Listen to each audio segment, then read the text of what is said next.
I'm Saja, and I have a YouTube channel and a community where I show people how to access unconditional happiness.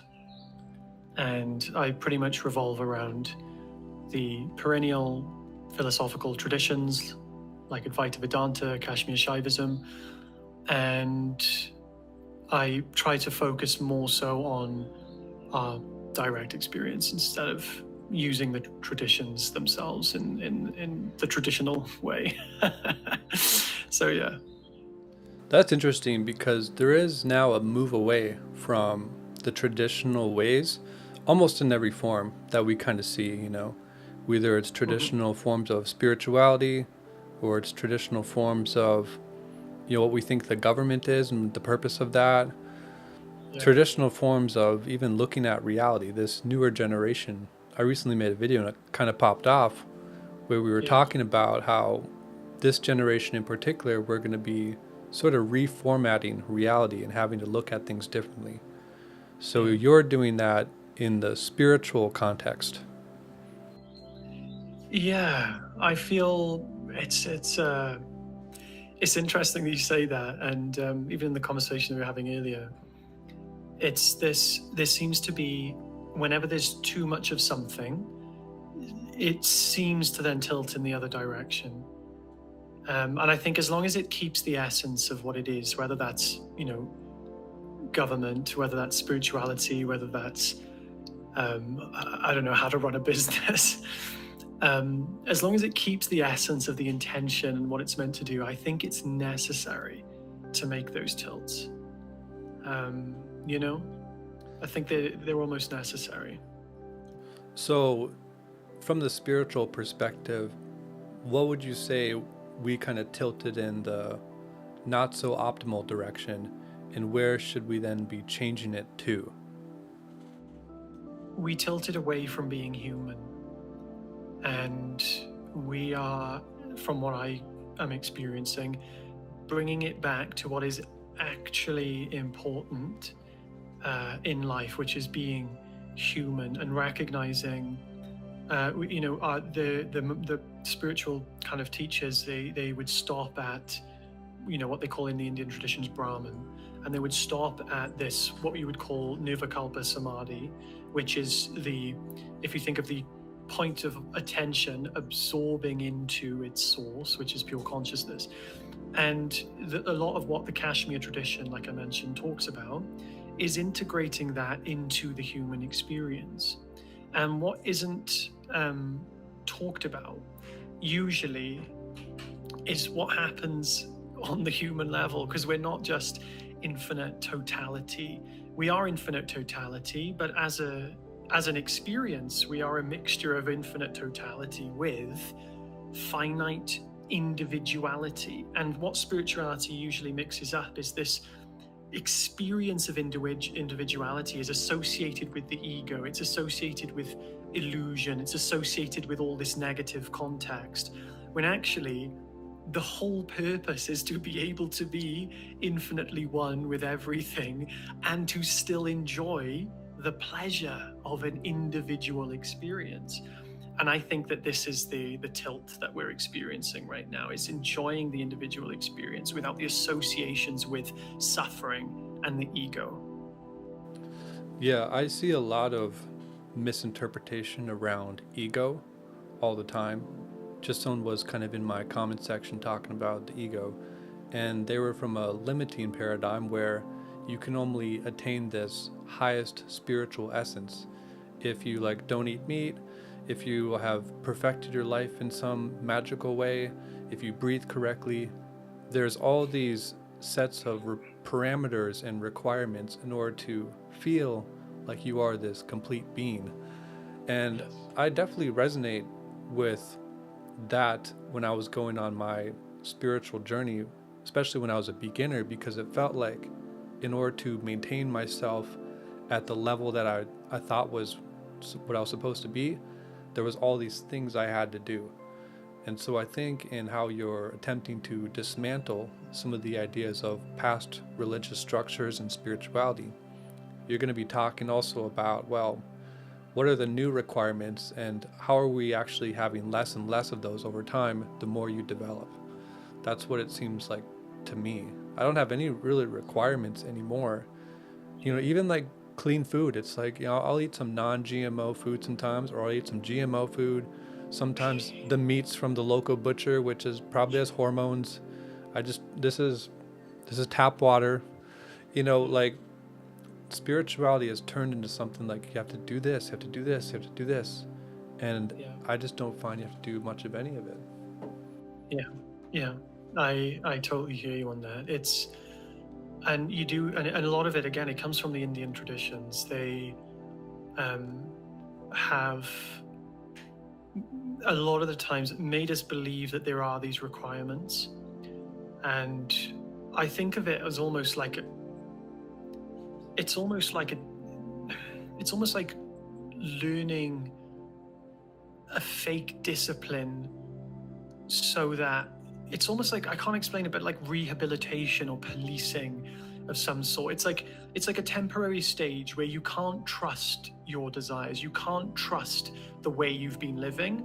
So it's like we're given these guidelines to, okay, well, since you can't trust what you're doing, just do these things and just stick to those things, and you'll be in a ripe enough position to hopefully then recognize that you do know what you want, and now you do know what you want, you can just live freely.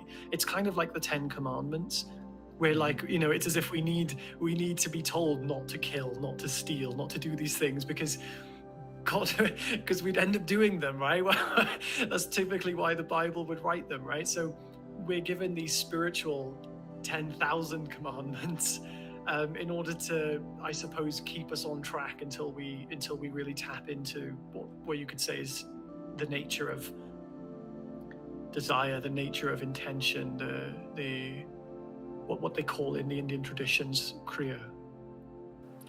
Oh, so do you mess around with like Kriya Yoga or Kundalini Yoga or anything like that?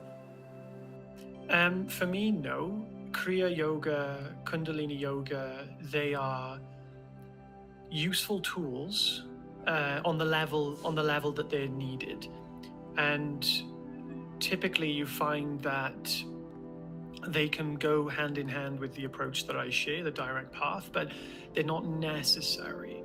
I do something comes from the Kashmir Yoga, which is basically integrating the actual experience of the body, which is basically like reconditioning the fact that the body has a weight, or the body has a shape, the body has a size, and it's obviously not true. There's no weight to the body. Weight could be reduced to a simple sensation.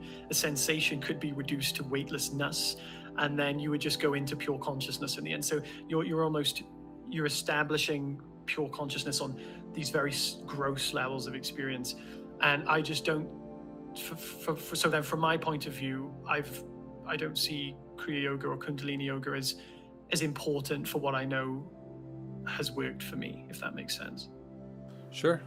Yeah, I mean, I did those things at the earlier stages in my spiritual development too. Like you think you have to do all these variations of that, plant medicines, you have to do that to awaken.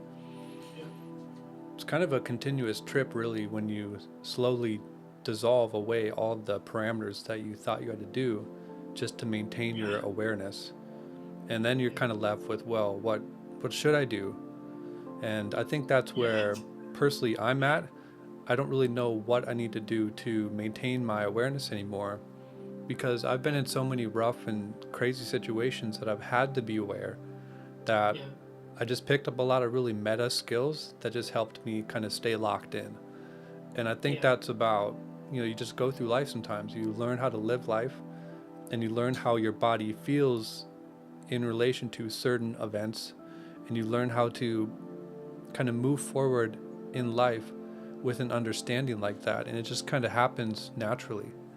There's this automatic self-correcting computer system of your whole body and your mind and everything, the way it's working. And if you just trust like the automatic functioning of your reality, so many beautiful things just happen, because now you can actually trust. You can trust that things will work out. You don't have that body sensation fear, like, well, what if, and you learn how to cancel the story and all these little tweaks and things that you can do and gears you can move in yourself. And then Yeah. you're a reality designer. You learn how to design your reality. I love what you said earlier about um, not you said something about you do things about gosh, let me try and remember what you said. The thought has just completely dropped out of my mind, but it was basically around the sense of having these practices, these things that we do, and then when you realize that there's no right or wrong, that's what it was.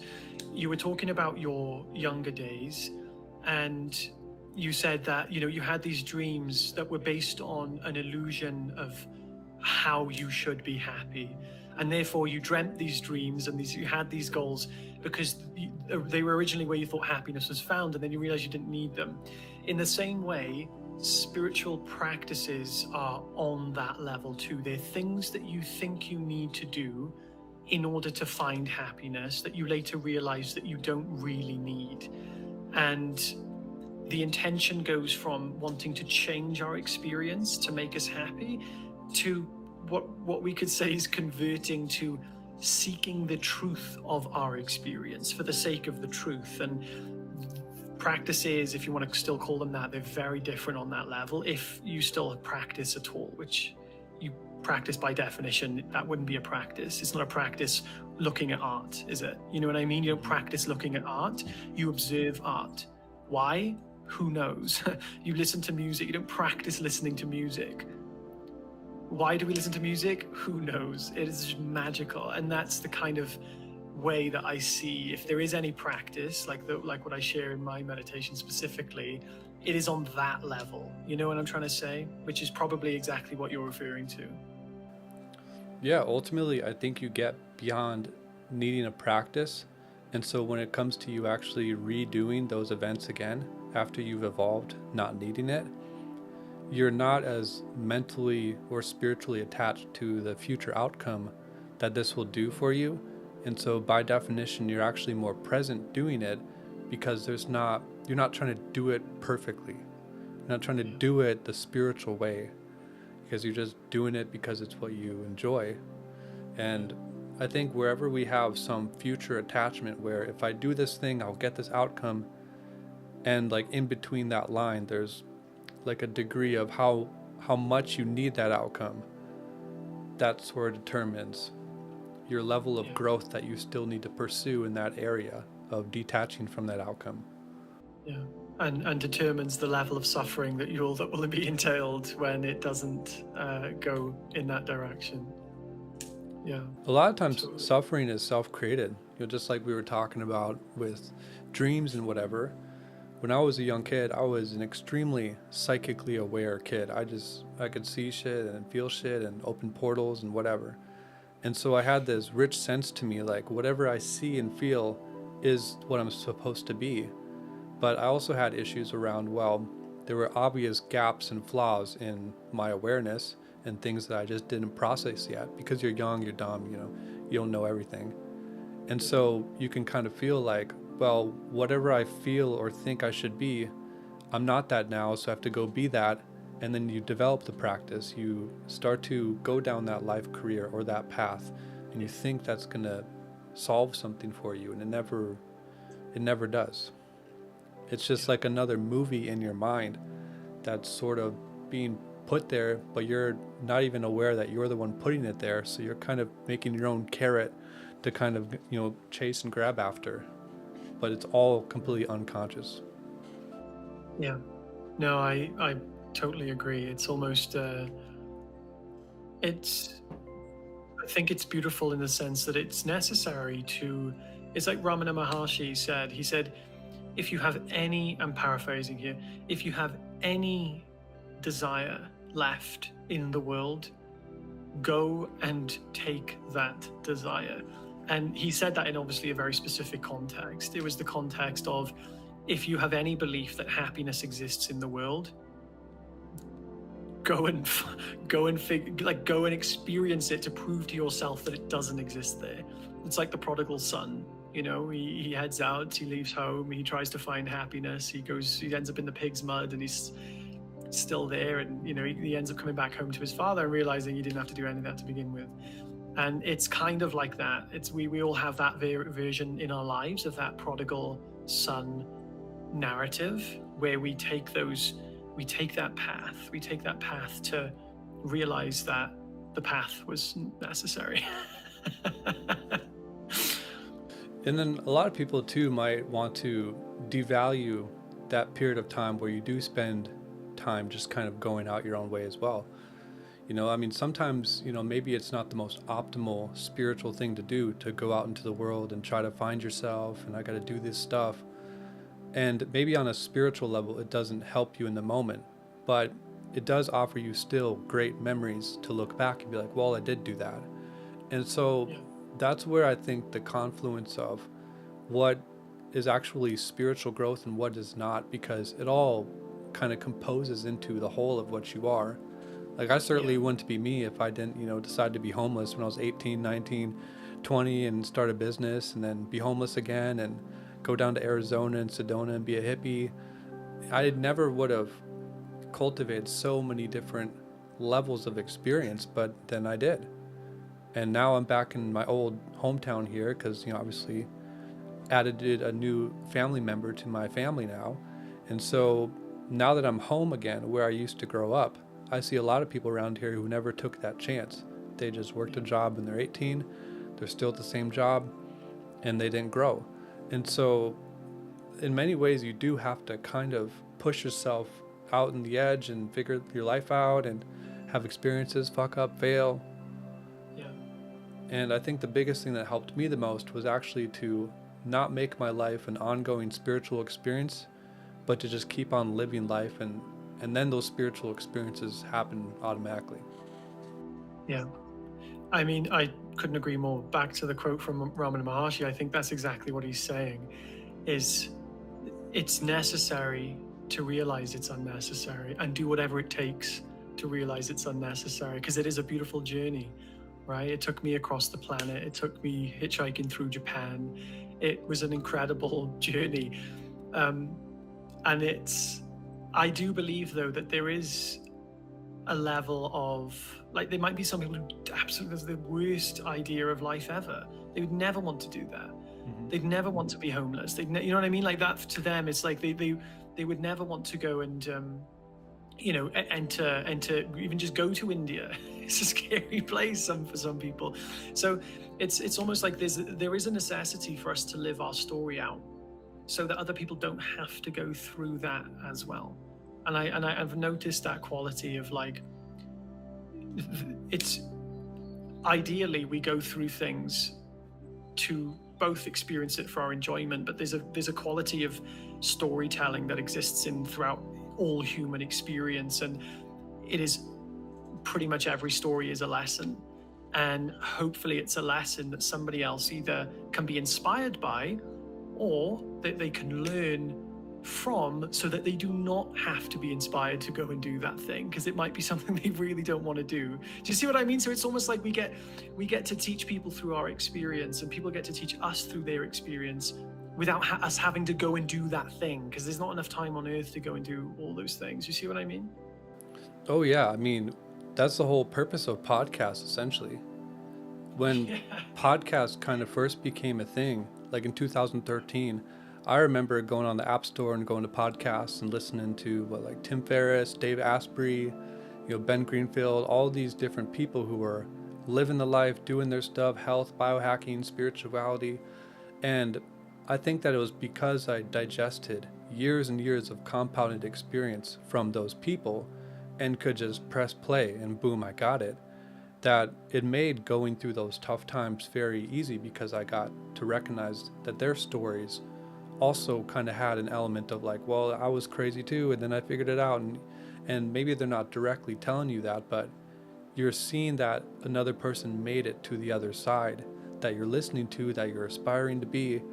And so it's also healthy in some ways to have a muse or sets of people that you can use to inspire you, at least from a digital sense.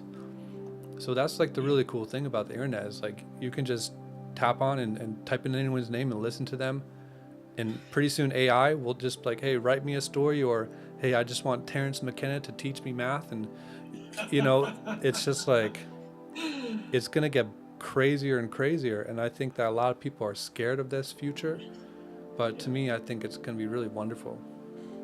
Yeah. No, I love that. It's so true. It's actually pretty incredible.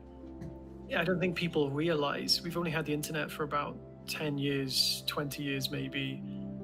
Um, I say 10 years more so in the sense of social media, right? Where we have the media to channel everything clearly.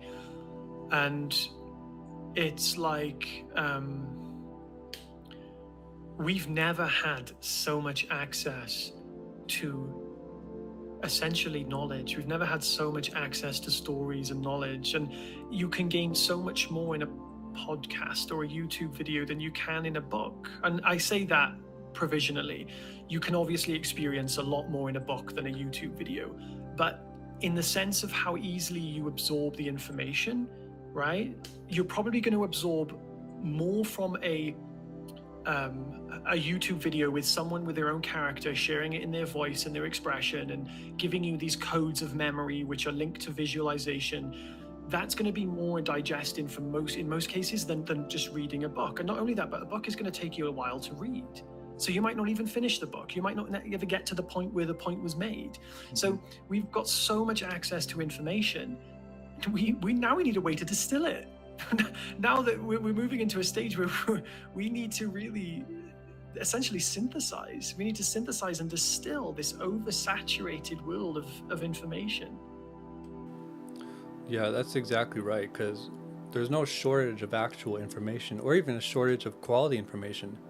Now we just got to pick apart and I think in a way re-optimize our own personal algorithms to always send us relevant stuff. There's people that always say like, oh, the algorithm is so bad, YouTube, Instagram, they're always sending you stuff that you don't want to see. The majority of all my feeds, especially on Twitter, are stuff that I always want to see because I've learned to train the algorithm, because I only click or view things long enough so the algorithm sends me more things like I click on. And maybe that's like a real pill for a lot of people, in that like, oh, the algorithm is like, well, maybe you're not as conscious as you think you are, or you're just sitting on the phone scrolling through random stuff and you keep getting random stuff.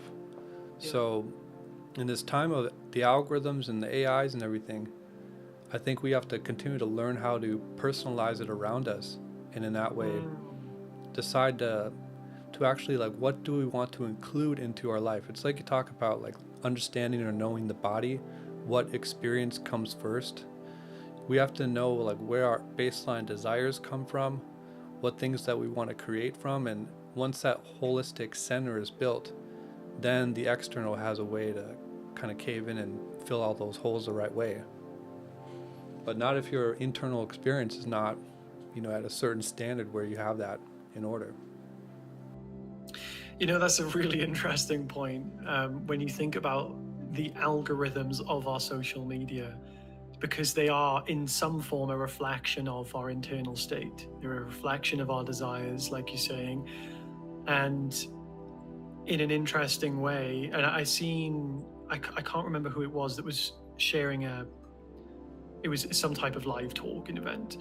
And he was saying that we need to have freedom over the algorithm, to choose the algorithm, because a lot of the algorithm, I don't know if I can't remember who shared this either. Gosh, I'm not very good at remembering names clearly, but there was a video that I watched and the YouTube comments were different to the woman than they were to her husband. So the comments that would show, there's like thousands of comments, but the comments that would show the first ones, they were for the woman, tailored towards what the woman would want to hear, and the men's comments were tailored to what the men would typically want to hear. So it's interesting that it's on Instagram in particular doing that with comments. So you can imagine that Instagram is a particularly rough platform to navigate. There's a lot of control over that algorithm, and I think that's important to recognize. I think this is what people will slowly start to recognize as well, is the freedom they have on what is being shown. And I agree, when I go on YouTube, I'm always shown things that I want. I'm very specific with what I watch on YouTube. um, and it's an amazing form of research. You know, so I think that it's interesting to look at it like that in terms of like how we use the algorithm. I think it's a very important thing that people are. Just like we would garden our thoughts and our mind, we can use the algorithm of what we're experiencing online as a way of mirroring what is happening internally. And I think that's the point you're making. I really like that. Yeah, it's all about tailoring your inner experience, and it will definitely reflect on the outer experience as well, especially from a digital point Yeah. of view. We have like such a really cool opportunity these days where we can essentially like clone ourselves and replicate ourselves online, and then other people can find that and then connect with us in real life. And that's happened to me, quite a lot actually. I mean, a lot of people are always joining the group or sending me emails or DMs, and where'd they find me? Well, on the YouTube channel. And so this way to connect with people at our level has never been seen before. I mean, this is completely brand new. If I went down to my local, pub or local wherever around here, Walmart, it's the only thing to do in this little area I'm in right now. I wouldn't find anyone who's probably talking about these things at this level, but here you are, and there's hundreds more. And so Yeah. we can kind of use the internet now to like find our tribe, essentially, I guess. And I think that that's going to give comfort to people as we go through this next reality transition where it's kind of unpredictable now, but even then it's still probably going to be fine. Yeah, I totally agree, and I would even suggest something that Hamza spoke about in a video was new. And I find Hamza an interesting character. He's an interesting character. His journey, what he's done, and the way he presents himself. Um, New communities will be online, and this is why I love school so much. It's a platform that is designed for essentially building these communities, but also to support the creator of them. You know what I mean? It's easy to build a community and it's very hard to monetize. And it's really, really good at doing that. We're both honoring and providing value to the person who creates it, but also allowing people to get the most value they can get from whatever that community is. So yeah, I think that we're moving away from, in some ways, physical communities, because it's so location based. Think about how different people are, and like you said, like even in your location, in my hometown, I have good friends in my hometown, but on the level that I like to kind of enjoy life, the things I like to do, the things I like to talk about, mostly, those aspects aren't fulfilled in that location. And it seems to be, you find these other connections online, Yeah, we're kind of trying to find the right people to fill different slots of our own personal requirements that aren't necessarily needs that we have to have, but they're nice to haves because we're becoming enlightened. And so we don't need all that. Yeah, we could talk about some of the figures online, because that's what I just filmed a video about, was how like self-development gurus are kind of teaching you how to essentially like become them. They're selling you courses so that you can buy their course to then grow on social media to sell other people and how to buy, that kind of thing. What do you think about the self-development world, and then what do you think about the spiritual world, and how can we begin to still tie those two things together? Because when I look at spiritual based content, it's often very new age. Then when I look at self-development content, it's all about optimizing your business. But I'm seeing an opportunity where we can kind of merge those things together. I just don't know what that looks like yet. When you say to merge the self-help and the spiritual world, is that what you mean, or merge the self-help and spiritual world with the business world? Kind of just like a mix of all of it, Yeah. because spiritual people tend to focus just on like unity, love, light, psychic stuff. And then the business people, they kind of cut that all out and be like, it's a dog eat dog world out here, make money, business, optimize. Yeah. You can kind of imagine some of the most top self-development gurus in that space.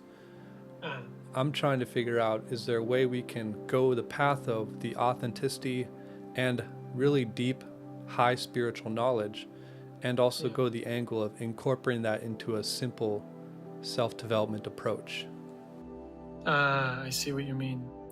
I think that is a super important topic, and it's something I've been thinking about today, actually.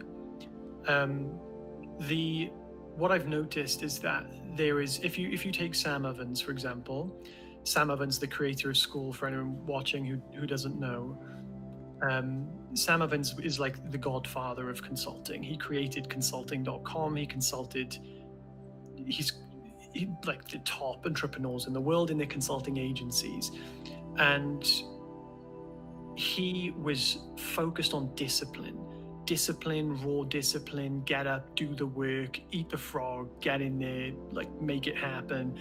And you can see this is his old videos, and nowadays he doesn't like he cringes when people talk about his old videos, but people are still watching them as if they're still these universal truths.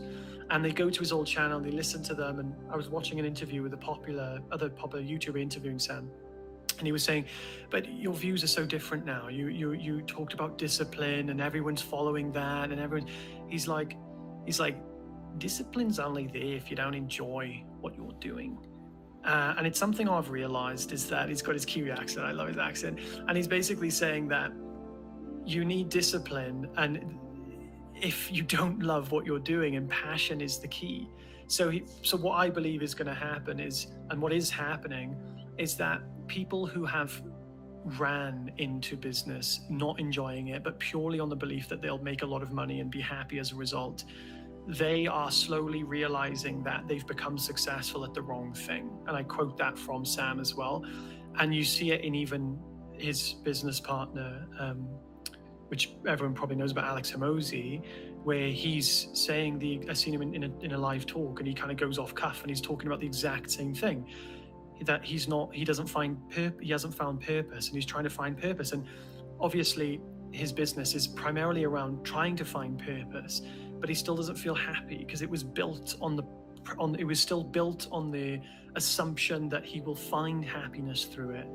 And I think that slowly, genuine passion and purpose, they are very tied to spirituality.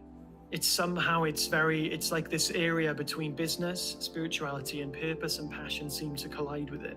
Passion is where we find art. Passion is where we find beauty. Passion is where we find love.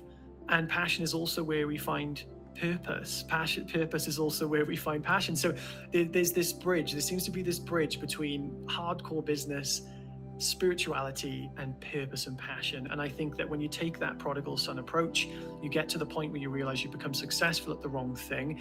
And when leaders like Sam are sitting there in an interview telling people, don't listen to my other bullshit advice that told you to be disciplined, but to find purpose in what you're doing first, I think that's a huge seed to so many people who are trying to get rich online, these 18, 19-year-olds who are trying to look for ways to. It's huge if they hear someone say that, who's just built this entire legacy, who's made billionaires. I think that's a huge breakthrough. So I think that to answer your question, that link through passion and purpose, and so hard to surrender to your passion and purpose, and this is why you need spirituality. So people have such a resistance to make money from doing what they love. People may have such a resistance to make money from doing something that is so intimate, so connected to themselves, that they almost feel ashamed that they would charge someone for it. This is where spirituality is needed. But on a weird way, most spiritual people, they don't have access to that kind of spirituality where they feel like it's okay to charge for their services, where they feel like they can become a millionaire. They think that it's ridiculed. So there's a very niche spiritual approach that I think is emerging, and it's bridging all these spiritual people who are essentially broke and all the business people who are essentially unhappy. And it's being bridged into that coherent approach, I think. Yeah, all that wraps it up perfectly.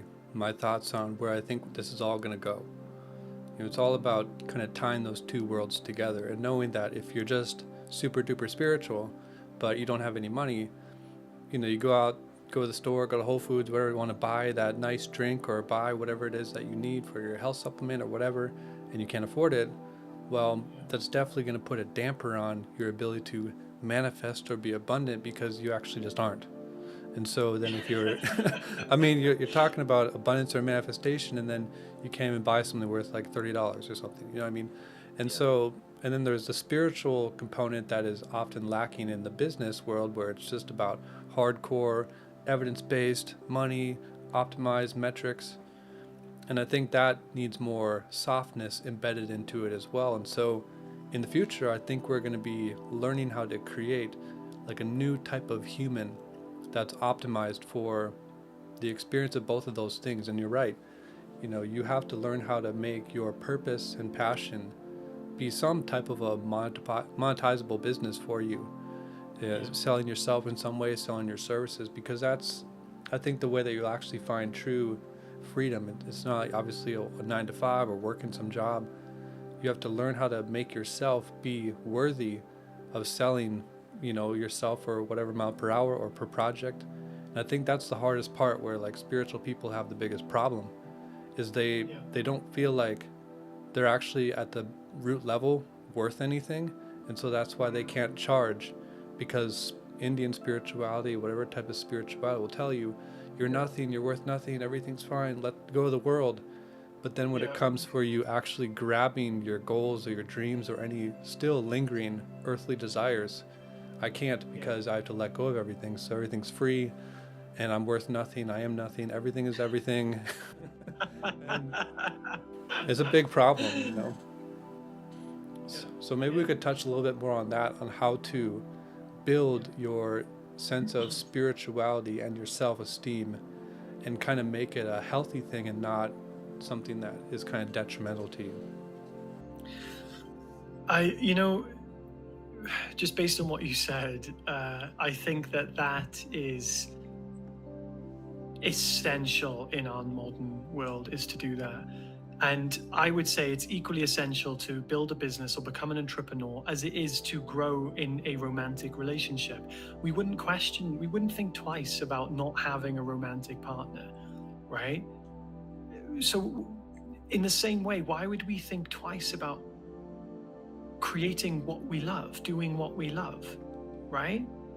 It's the path that you have to take in order to execute that is one of the greatest paths that we can take for spiritual growth, aside from having a romantic relationship and then inevitably having kids as a consequence of that.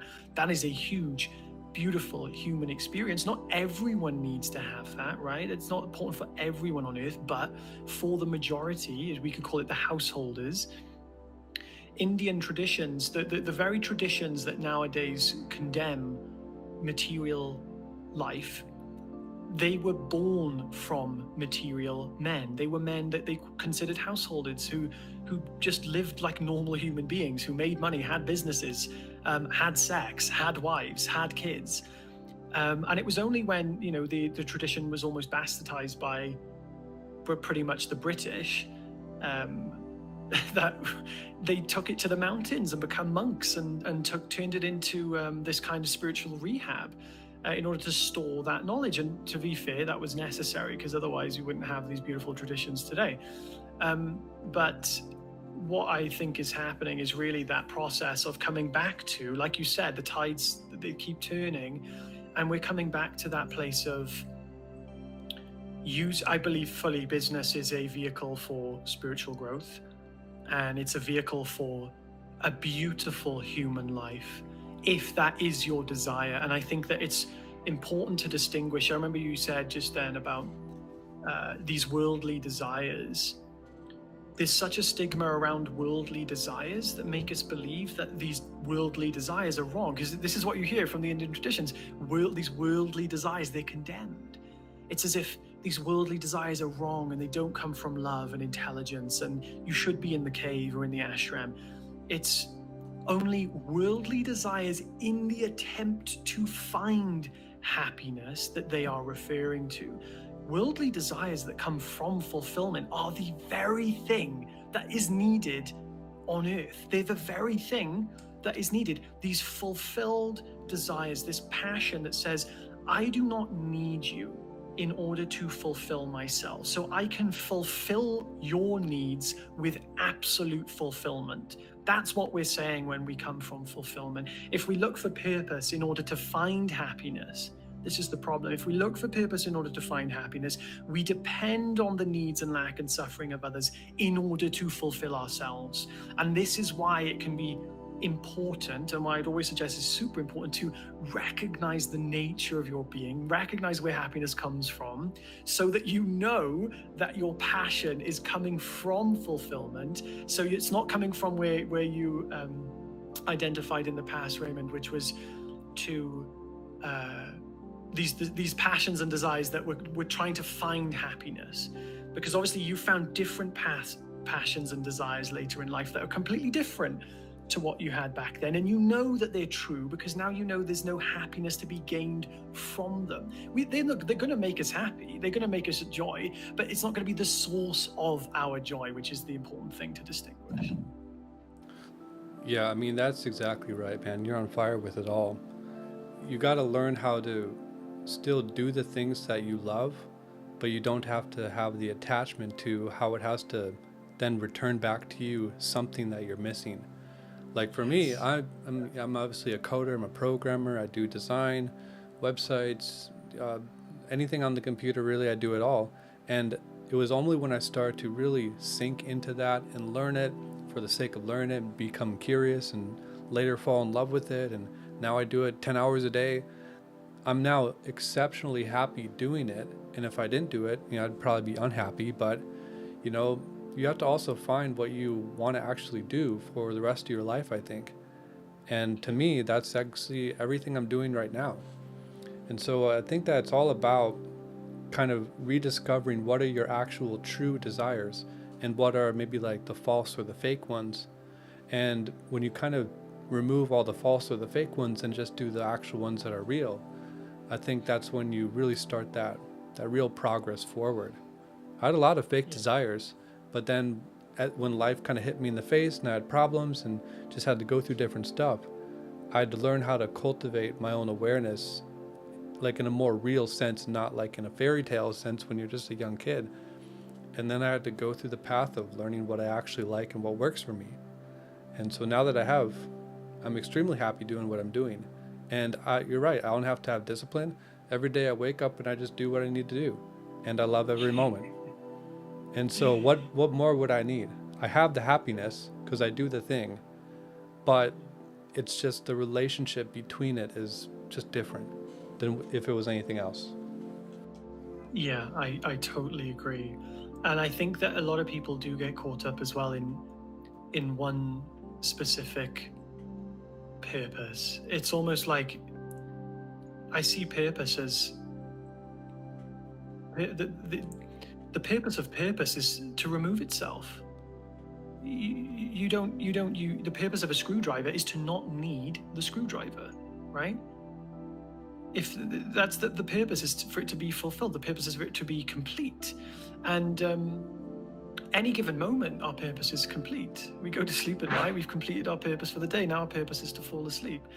And I think that there is obviously a purpose that seems to consist more in our lives than others. But if Joe Rogan right now was to stop doing podcasts, if Joe Rogan was to continue the rest of his life till he's 90 years old, 100 years old, probably 100, knowing Joe Rogan, and be still doing podcasts, you'd probably say, yeah, his podcast was the purpose of his life, to share that wisdom, to share that knowledge, to be the beacon of that wisdom and knowledge with the world. You could also say that if he just changed his mind in the next 5 years and started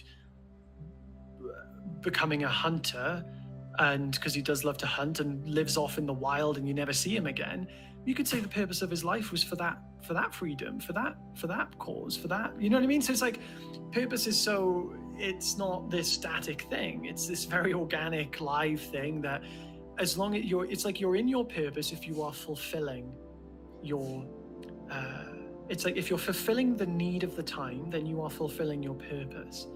And to the extent in which we are fulfilling the full capacity of what we're capable of, I would say is correlated to how much we feel like we're living our purpose, if that makes sense. Yeah, it's kind of like whatever's the last item in the list is our purpose at that time. So like Yeah. you said with Joe Rogan, if he's doing a podcast now, well, this is his purpose.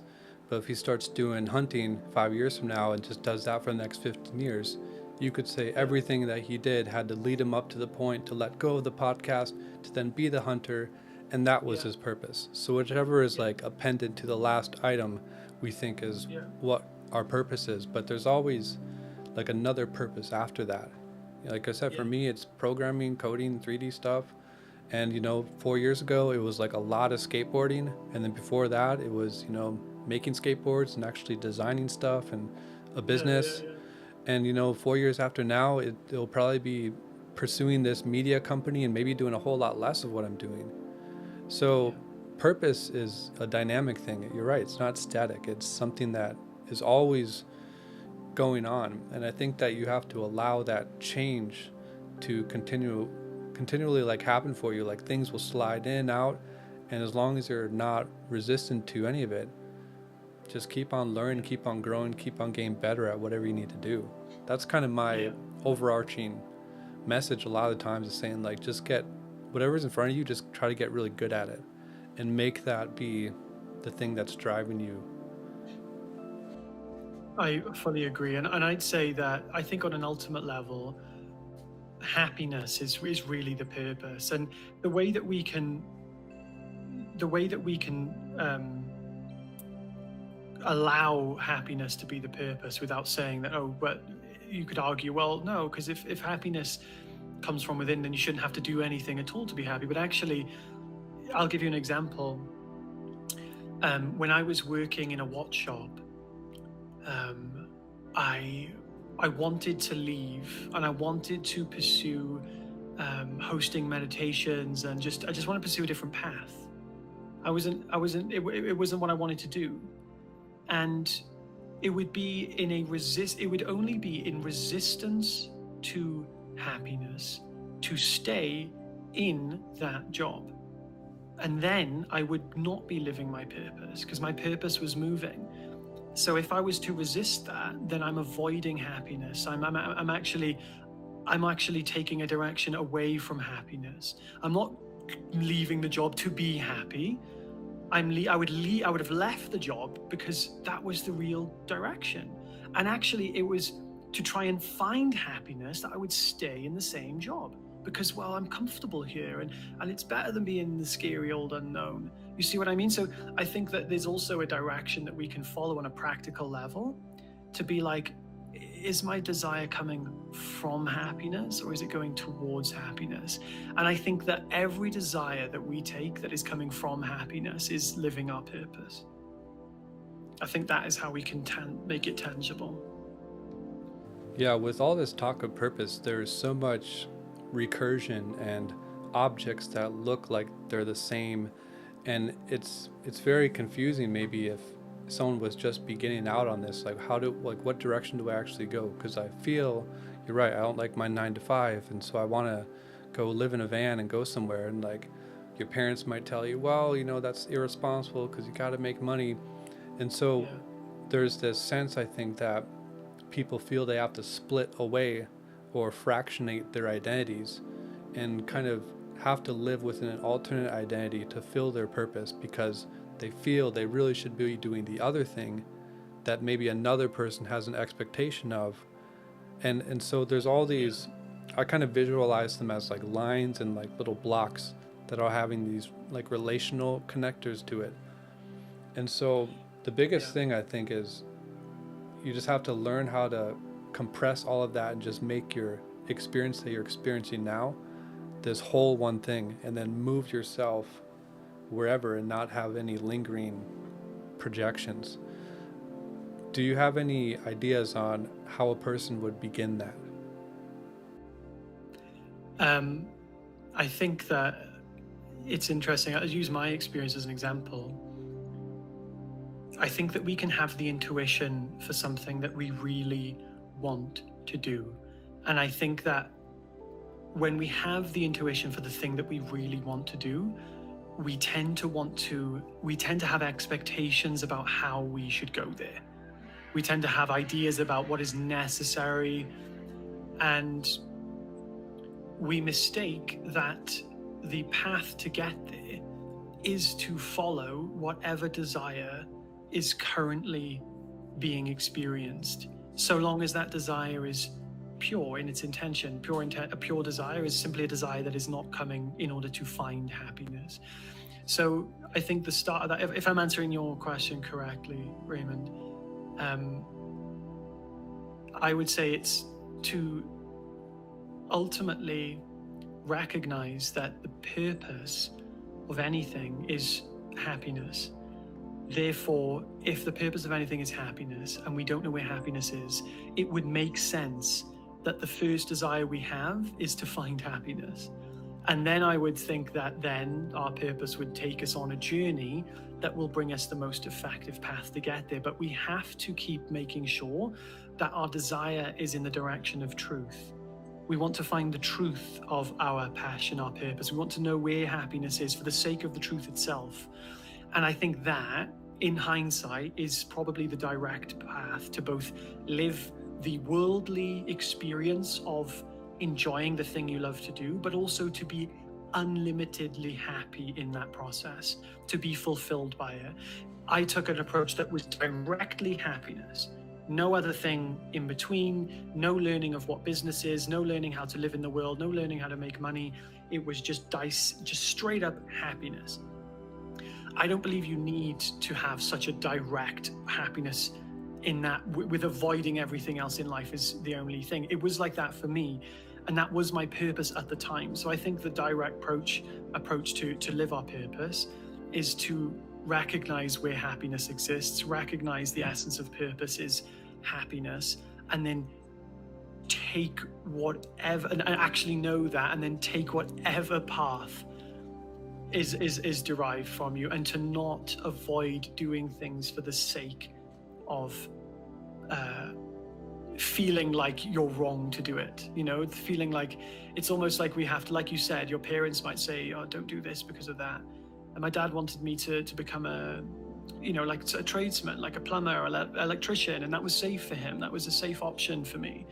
But if I let that influence me, I would have been making a decision on the avoidance of happiness. Oh, I'll do this because this will make my dad happy. And then that'll make me happy because I want my dad to be happy. So I'll do this conditional thing. So I would say that if I'm answering your question correctly, that would be what I would say is the most effective approach. It really comes from understanding rather than doing. Yeah, and most cases, whatever you're thinking that's like top on mind is probably the right thing to do. And it also takes like a level of cultivating a inner trust that that's even true in the first place. I think most people have such a very like sticky internal world, and there's all these concepts that are floating around and unconscious things that are interacting with themselves.